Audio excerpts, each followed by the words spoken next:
Welcome to the Christmas edition of Gnosis Ethereum Meetup. So all I want for Christmas is the real you. Let's see if this works. Ooh, does this work? Oh yeah, this works, the different button. Circles is a project by many people. And so first off, I want to extend a warm thank you to all the people who've carried this vision forward. And hopefully that will carry the vision forward into the future as well. So hey all, my name's Ben. I work on the technical side, the protocol side of Circles.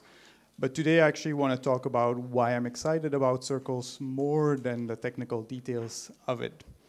And so incidentally, I wanted to upscale this picture with an AI. And we really live in the future because I got out a different person, at least I think so.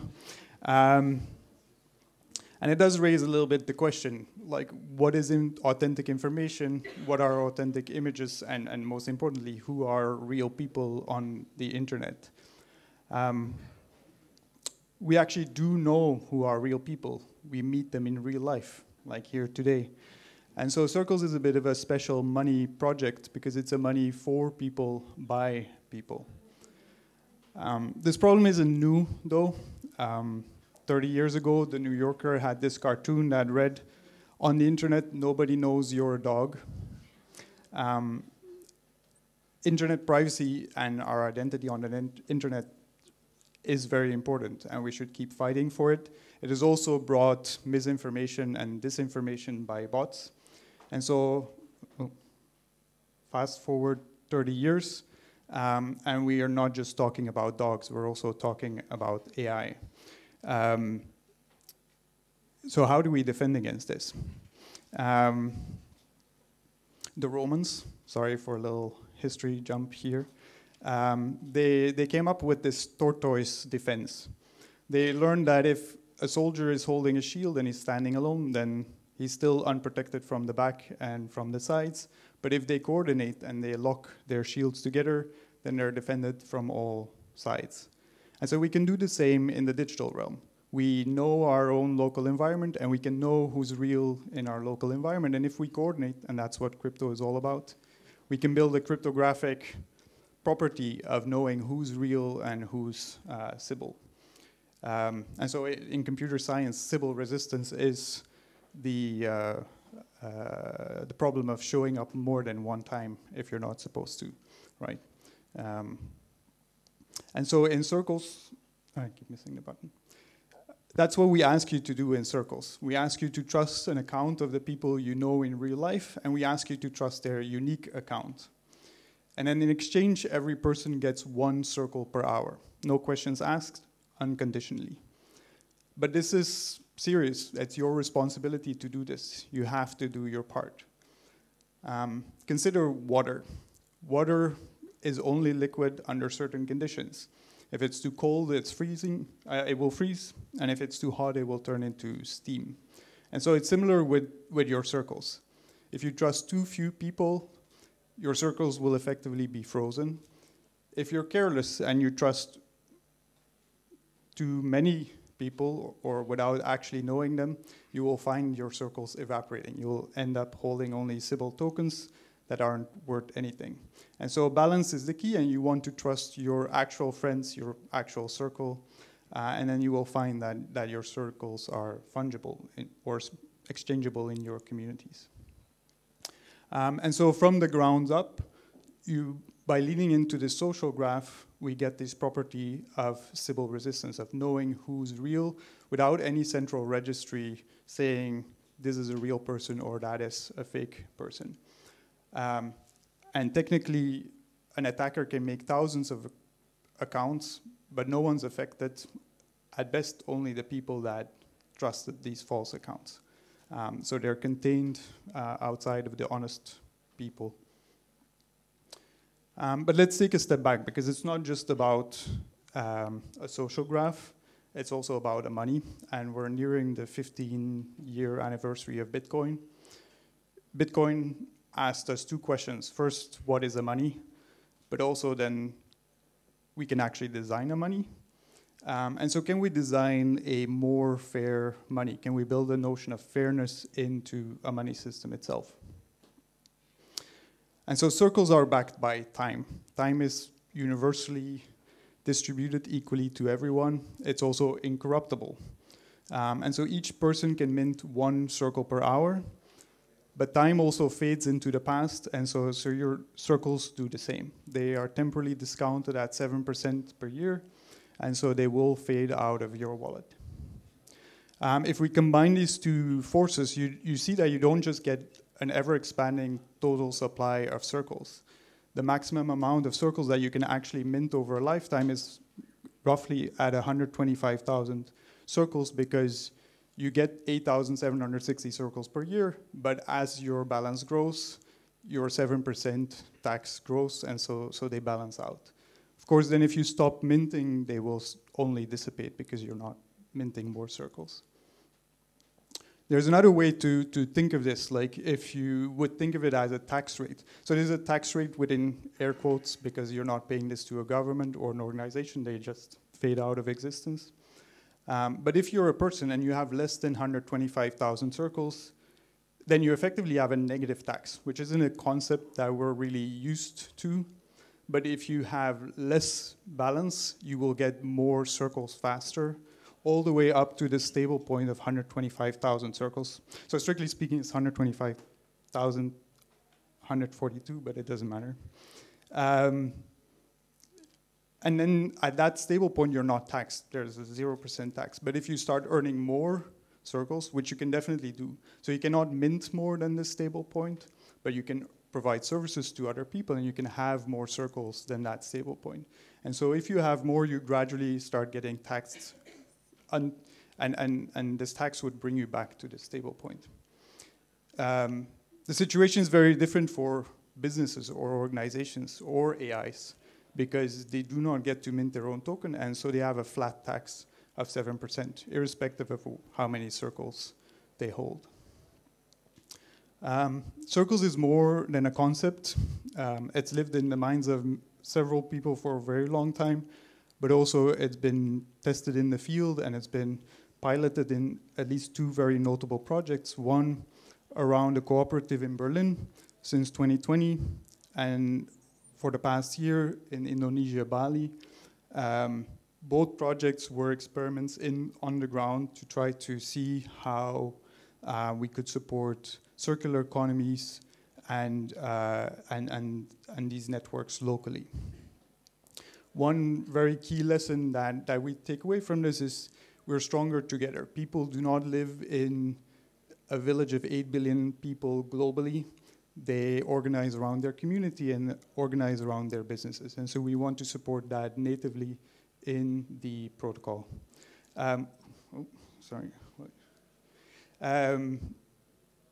so that's where we're today. We're doing a lot of things, working on the stability, the scalability, the performance, the UX, but then the road is open. And so 2 important milestones that we will want to work towards are privacy and the developer experience.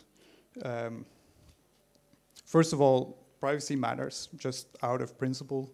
We shouldn't have to reveal our social graph publicly just to be part of circles. But also, Sybil resistance is a valuable property. Businesses and dApps will want to know whether they're talking to a real person or a fake account. And so that's an economic reason to build in privacy, because if it's just publicly copyable, no one's going to pay for it. If I can just take it, I'm not going to spend money on it. And then the developer experience matters, because adoption matters, and so we should start adoption locally for ourselves. A no-brainer is building circles into an actual protocol that consumes circles for its own operations, as we're used to for Bitcoin and Ethereum. But then once it exists as a protocol, other people can build on it. So dApps can build on it, and one story that I think is particularly interesting is towards onboarding. Right now we're asking people to go to an exchange to buy, say, Ethereum or a project token in order to be able to interact with a dApp. But if you imagine that you can just have a friend invite and you natively have a currency in the web to pay for your interactions on the protocol, that's a much smoother interaction all the way, all hidden behind the scenes. The reason, again, why dApps would support liquidity for circles is because it's valuable to them to know that they're having real users, authentic users, not just bot accounts. You can take this even one step further. This is further into the future, but you can start building cryptographic provenance of not just money, but data and messages. Because as we've discussed, the robots are becoming very good at impersonating us. And so I want to just leave you with these thoughts and invite you to become builders of a fair money. And then thanks all. So if you want to share ideas or initiatives, we have a forum about circles.com where we will also start talking about the version 2 that we're working on. And if you're courageous, you can already start minting your circles because you'll have more of them. But keep in mind, this was for the Berlin co-op, and so there's a requirement of having 3 people to refer you, which isn't super easy to bootstrap. But yeah, ask on the forum or best in real life, because no one should trust you if you ask on the forum.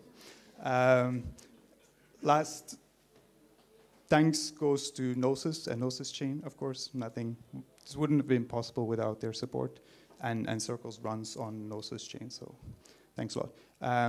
Yeah, if there are any questions, then I'm happy to answer. Hi, thank you. I'm a proud Circle user.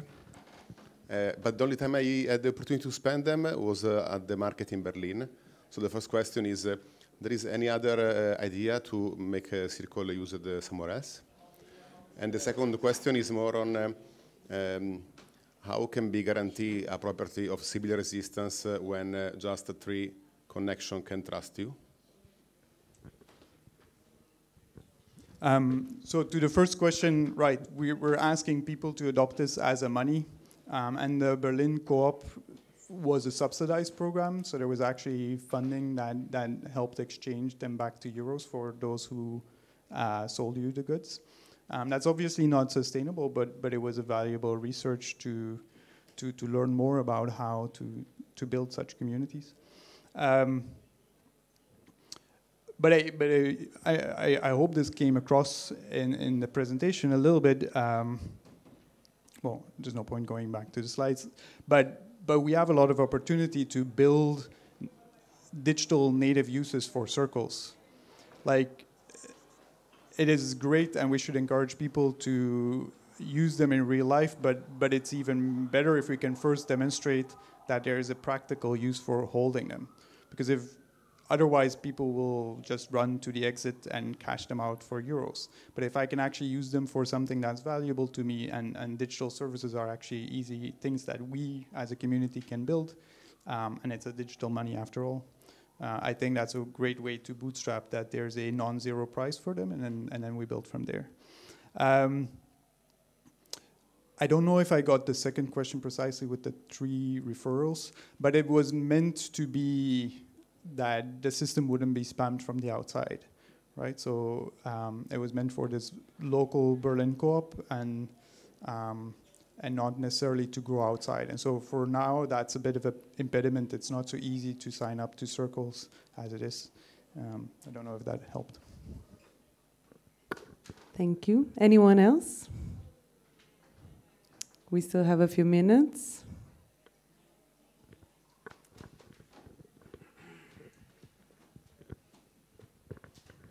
How you doing? Jordan from Synthetics. Is there any significance to the numbers that you chose around, 1 every hour and 7% tax?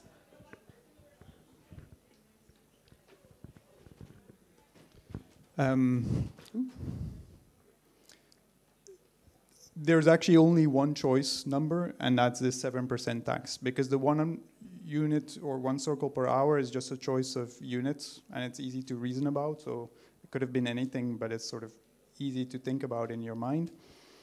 The discount rate is a choice that we make. You could put this very high, and it just makes your balance refresh very quickly to a lower stable point. But we chose this because let's assume that that people live a healthy human life of 80 years. Then this sort of goes per generation. The idea is that the next generation shouldn't be disadvantaged because the older people already collected their circles, and so each generation sort of like washes into the next one. Anyone else?